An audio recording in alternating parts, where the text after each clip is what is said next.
ಈ ಮೊಬೈಲ್ ಬಂದ ಮೇಲೆ ಒಂದು ಚಟ ಶುರುವಾಗ್ಬಿಟ್ಟಿದೆ ಒಂದಿಷ್ಟು ಜನಕ್ಕೆ. ಪೊಲೀಸರನ್ನ ಕಂಡು ಕೂಡಲೇ ನಾವು ವಿಡಿಯೋ ಮಾಡಿಬಿಡೋದು, ವಿಡಿಯೋ ಮಾಡಿಬಿಟ್ಟು ನಾವೇನೋ ದೊಡ್ಡ ಸಾಧನೆ ಮಾಡಿದೆ ಅನ್ನೋ ರೀತಿಯಲ್ಲಿ ಬಿಂಬಿಸ್ಕೊಳ್ಳೋದು. ಇಲ್ಲೊಬ್ಳು ಮಹಿಳೆಯು ಕೂಡ ಅದೇ ರೀತಿ ಹೈಡ್ರಾಮಾ ಮಾಡಿದ್ದಾಳೆ. ಏನು ಅಂತ ಕೇಳಿದ್ರೆ, ಡ್ರಿಂಕ್ ಅಂಡ್ ಡ್ರೈವ್ ಚೆಕ್ ಮಾಡೋಕೆ ವೇಳೆಯಲ್ಲಿ ಮಹಿಳೆ ಹೈಡ್ರಾಮಾ ಮಾಡಿದ್ದಾಳಂತೆ. ಮೊಬೈಲಲ್ಲಿ ವಿಡಿಯೋ ಮಾಡಿಕೊಂಡು ಏನು ಪೊಲೀಸರನ್ನೇ ಹೆದರಿಸುವ ರೀತಿಯಲ್ಲೆಲ್ಲ ಮಾಡಿದ್ದಾಳೆ. ಆ ಪೊಲೀಸರಿಗೂ ನಾಚಿಕೆ ಆಗಬೇಕು, ಅವರು ಕ್ಷಮೆ ಕೇಳಿಬಿಟ್ಟಿದ್ದಾರಂತೆ. ಡಿಡಿ ಚೆಕ್ ಮಾಡೋ ವೇಳೆ ಮಹಿಳೆಯಿಂದ ಹೈಡ್ರಾಮಾ ಆಗಿದೆ. ಚೆಕ್ ಮಾಡಿದ್ದಕ್ಕೆ ಪೊಲೀಸ್ ಬಳಿಯೇ ಕ್ಷಮೆ ಕೇಳಿಸಿದ್ದಾಳಂತೆ ಮಹಿಳೆ. ಇದು ಬಹಳ ಅಚ್ಚರಿಯ ವಿಚಾರ. ವಿಡಿಯೋ ಮಾಡಿಕೊಂಡು ಪೊಲೀಸ್ ಬಳಿ ಸಾರಿ ಕೇಳಿಸಿದ್ದಾಳೆ ಮಹಿಳೆ. ನನಗೆ ಬೇರೆ ಕೆಲಸ ಇದೆ, ಹೇಗೆ ನಿಲ್ಲಿಸಿ ಚೆಕ್ ಮಾಡ್ತೀರಾ ಎಂದು ಪ್ರಶ್ನೆ ಮಾಡಿದ್ದಾಳಂತೆ ಮಹಿಳೆ.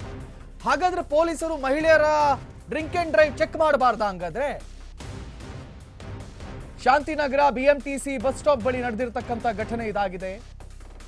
ಡ್ರಿಂಕ್ ಅಂಡ್ ಡ್ರೈವ್ ಚೆಕ್ ಮಾಡ್ತಿದ್ದಂತ ವಿಲ್ಸನ್ ಗಾರ್ಡನ್ ಸಂಚಾರ ಪೊಲೀಸರು ಮಹಿಳೆ ಕುಡ್ದಿದ್ದಾರೋ ಇಲ್ವೋ ಅಂತ ಚೆಕ್ ಮಾಡಕ್ ಹೋದ್ರೆ ಗಲಾಟೆ ಮಾಡಿದಾರಂತೆ. ಗಲಾಟೆ ಬೇಡ ಅಂತ ಸಾರಿ ಕೇಳಿ ಸುಮ್ಮನಾಗ್ಬಿಟ್ಟಿದಾರಂತೆ. ಸಾರಿ ಯಾಕ್ರಿ ಕೇಳ್ರಿ, ಕರ್ನಾಟಕದ ಪೊಲೀಸರು ಕಂಡ್ರಿ ನೀವು, ಹಿಂಗಲ್ಲ ಸಾರಿ ಎಲ್ಲ ಕೇಳ್ಬಿಟ್ರೆ ಬೇಸರ ಆಗುತ್ತೆ.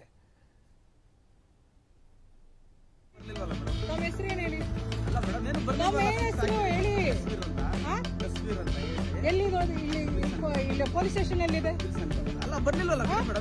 ಯಾಕೆ ಸುಮ್ಮನೆ ನನ್ನ ಬಾಯಿಗೆ ಯಾಕೆ ಹಾಕ್ಬೇಕು? ಅದು ಯಾಕೆ ಹಾಕ್ಬೇಕು? ಸಾರಿ ಹೇಳಿ ಹೇಳಿ, ಇಲ್ಲಾಂದ್ರೆ ಬನ್ನಿ ಸ್ಟೇಷನ್ ಇವಾಗ. ಇಲ್ಲ ಬನ್ನಿ ನೀವು. ತಮ್ಮ ಹೆಸರು ಏನ್ ಹೇಳಿದೆ? ಸುಮ್ಮನೆ ಹಂಗ ಹಾಕ್ಸ್ಬಾರ್ದು ಬಾಯಿಗೆ. ನಾನು ಹೋಗ್ಬಿಟ್ಟು ಅಲ್ಲಿ ಕಂಪ್ಲೇಂಟ್ ಕೊಡ್ತೀನಿ ನಿಮಗೆ, ಆಯ್ತಾ? ಇದು ಮೆಷಿನ್ ರೆಕ್ಟಿಫೈ ಮಾಡ್ಕೊಳ್ಳಿ,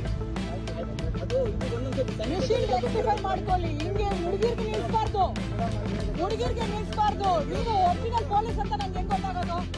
ನೀವು ಒರಿಜಿನಲ್ ಪೊಲೀಸ್ ತೋರಿಸಿ, ನೀವು ಐಡಿ ಕಾರ್ಡ್ ತೋರಿಸಿ, ನೀವು ಐಡಿ ಕಾರ್ಡ್ ತೋರಿಸಿ. ನೀವು ಇದಕ್ಕೆ ಸಾರಿ ಹೇಳ್ಬೇಕು, ನೀವು ಸಾರಿ ಹೇಳ್ಬೇಕು. ನಾನು ಹೇಳ್ತಾ ಇದ್ದೀನಲ್ಲ ಸ್ಯಾನಿಟೈಸರ್ ಅಂತ. ಗೊತ್ತಾಗಲ್ಲ ಅಂದ್ರೆ ಪೈಪ್ ಯಾಕೆ ನಾನು ಬಾಯಲ್ಲಿ ಹಾಕೋಬೇಕು? ನಾಳೆ ನನಗೆ ಕೋವಿಡ್ ಬಂದ್ರೆ ಏನ್ ಮಾಡ್ತೀರಾ? ನನ್ ಗೊತ್ತಿಲ್ಲ ನೀವ್ ಯಾರಂತ. ನಾ ಇಂತ ಇರ್ಲಿಲ್ಲ. ನಾನು ಯಾಕೆ ನಿಂತ್ಕೋಬೇಕು ಸೈಡಲ್ಲಿ? ನನ್ ಬೇರೆ ಏನೋ ಕೆಲಸ ಇದೆ. ಸಾರಿ ಹೇಳಿ ನೀವು, ಇಲ್ಲಾಂದ್ರೆ ನಾನು ಕೇಸ್ ಹಾಕ್ತೀನಿ. ಸಾರಿ ಹೇಳಿ ನೀವು. ತಪ್ಪಾಯ್ತು ಅಂತ ಹೇಳ್ರಿ. ಆಯ್ತು ಬನ್ನಿ, ಹೋಗೋಣ ಸ್ಟೇಷನ್ ಬನ್ನಿ. ಸ್ಟೇಷನ್ ಬನ್ನಿ. ಏನ್ ಟೈಮ್ ಇವಾಗ? ಟೈಮ್ ಎಷ್ಟೊತ್ತು ಇವಾಗ? ನನ್ ಯಾಕೆ ನಿಲ್ಸಿದೀರಾ? ನೀವು ಬನ್ನಿ, ನಾನು ಬ್ಲಡ್ ಟೆಸ್ಟ್ ಕೊಡ್ತೀನಿ. ಬನ್ನಿ ಸ್ಟೇಷನ್ ಬನ್ನಿ. ತಪ್ಪಾಯ್ತು ಅಂತ ಹೇಳಿ, ತಪ್ಪಾಯ್ತು ಅಂತ ಹೇಳಿ, ತಪ್ಪಾಯ್ತು ಅಂತ ಹೇಳಿ. ನಾವು ಒಬ್ರು ಹುಡುಗಿರ್ನ ನಿಂತು ಚೆಕ್ ಮಾಡೋದು ತುಂಬಾ ತಪ್ಪು. ನನ್ಗೆ ಗೊತ್ತಿಲ್ಲ ನೀವು ಯಾರಂತ, ಗ್ಯಾಂಗ್ ಅಂತ ನಂಗೆ ಗೊತ್ತಿಲ್ಲ. ನೀವು ತಪ್ಪಾಯ್ತು ಅಂತ ಹೇಳಿ, ತಪ್ಪಾಯ್ತು ಅಂತ ಹೇಳ್ರಿ. ಆಯ್ತು ಆಲ್ಕೋಹಾಲ್ ಇಲ್ಲದೆ ಇರೋದು. ಇಲ್ಲಿ ಒಂದಿಷ್ಟು ಪ್ರಶ್ನೆಗಳು ಹುಟ್ಟುತ್ತಾ ಇದೆ. ಇವ್ರು ನಿಜವಾಗ್ಲೂ ಪೊಲೀಸರು ಹೌದಾ? ಇದ್ರ ಮೇಲೆ ಸಿಂಗಲ್ ಸ್ಟಾರ್ ಇದ್ದಂಗಿದೆ. ಸಿಂಗಲ್ ಸ್ಟಾರ್ ಇಟ್ಕೊಂಡು ಯಾಕಪ್ಪ ಅಷ್ಟೆಲ್ಲ ಹೆದರುತ್ತಾ ಇದೆಯಾ? ಮತ್ತೆ ಇನ್ನೊಂದು ರೂಲ್ಸ್ ಅಂಡ್ ರೆಗ್ಯುಲೇಷನ್ ಪ್ರಕಾರ ಹಂಗೆ ರೂಲ್ಸ್ ಫಾಲೋ ಮಾಡ್ಕೊಂಡು ಬರ್ತಾ ಇರೋರನ್ನ ಸಡನ್ ಆಗಿ ಅಡ್ಡ ಹಾಕೋಂಗಿಲ್ಲ ಅಂತ ಒಂದು ಕಾನೂನು ಇದೆ. ಆದ್ರೆ ವಾಟ್ಸ್ ಎವರ್ ಅನುಮಾನ ಬಂದಿರಬಹುದು, ಕುಡ್ದಿರುವಂತ ಅನುಮಾನ ಬಂದಿರಬಹುದು, ಹಂಗಾಗಿ ಅಡ್ಡ ಹಾಕಿರ್ಬೋದು. ಅದಕ್ಕೆ ಆ ಮಹಿಳೆ ವಿಡಿಯೋ ಮಾಡಿದ ತಕ್ಷಣ ಓಕೆ ಮೇಡಮ್ ಏನ್ರಿ ಇದು, ಏನಾಗ್ತಾ ಇದೆ ಇಲ್ಲಿ ಅಂತ. ಸೊ ಬಾಡಿ ಕ್ಯಾಮ್ ಎಲ್ಲ ನೋಡಿದ್ರೆ ಕರ್ನಾಟಕದ ಪೊಲೀಸರ ತರನೇ ಇದ್ದಾರೆ. ಆಕೆ ಐಡಿ ಕಾರ್ಡ್ ಕೇಳ್ತಾಳೆ, ಇವರು ಐಡಿ ಕಾರ್ಡ್ ಕೊಡೋಕೆ ಹಿಂದೆ ಮುಂದೆ ನೋಡ್ತಾರೆ. ಏನು ವಿಚಿತ್ರವಾಗಿದೆಯಲ್ಲ ಈ ಘಟನೆ, ವಿಚಿತ್ರವಾಗಿದೆಯಲ್ಲ. ಇನ್ನು ಈ ವಿಚಾರದ ಕುರಿತಾಗಿ ಹೆಚ್ಚಿನ ಮಾಹಿತಿಯನ್ನು ನೀಡೋದಕ್ಕೆ ನಮ್ಮ ಪ್ರತಿನಿಧಿ ಮಸೂದ್ ನಮ್ಮ ಜೊತೆ ದೂರವಾಣಿ ಸಂಪರ್ಕದಲ್ಲಿದ್ದಾರೆ. ಮಸೂದ್, ಇಲ್ಲಿ ಬೇರೆ ಬೇರೆ ವಿಧದ ಅನುಮಾನಗಳು ನಂಗೆ ಹುಡ್ಕೊಳ್ತಾ ಇದೆ. ಫಸ್ಟ್ ಆಫ್ ಆಲ್, ಆ ಮಹಿಳೆಗೆ ಅಷ್ಟು ಧೈರ್ಯ ಹೇಗೆ ಬಂತು ಅಂತ ಹೇಳಿ, ಮತ್ತೆ ಇತ್ತೀಚೆಗೆ ಈ ಮೊಬೈಲ್ ಹಿಡ್ಕೊಂಡ್ರು ಕೂಡ ಎಲ್ಲರೂ ಕೂಡ ತಾವೇ ದೊಡ್ಡ ಜರ್ನಲಿಸ್ಟ್ಗಳು ಅಥವಾ ತಮ್ದೇನೋ ಒಂದು ಮೀಡಿಯಾ ಹಂಗೆಲ್ಲ ಎಣಿಸ್ಕೊಂಡ್ ಬಿಡ್ತಾರೆ. ಇನ್ನೊಂದು ಅಲ್ಲಿ ಪೊಲೀಸರು ಯಾಕೆ ಹೆದರಿದ್ರು ಅನ್ನುವಂಥ ಮತ್ತೊಂದು ಅಂಶ. ಇಲ್ಲಿ ವಾಸ್ತವ ಸ್ಥಿತಿಗತಿಗಳು ಏನು ಮಸೂದ್? ಹೌದು, ಇದು ಇಡೀ ರಾತ್ರಿ ಬೆಂಗಳೂರಿನಲ್ಲಿ ಏನ್ ನಡೀತಾ ಇರುತ್ತದೆ, ಪಾರ್ಟಿಗಳು ಮೋಜು ಮಸ್ತಿಗಳು ನಡೀತಾ ಇರೋ ಹಿನ್ನೆಲೆಯಲ್ಲಿ ರಾತ್ರಿ ಹೊತ್ತು ಪೊಲೀಸರು ತಪಾಸಣೆಯನ್ನು ಮಾಡ್ತಾರೆ.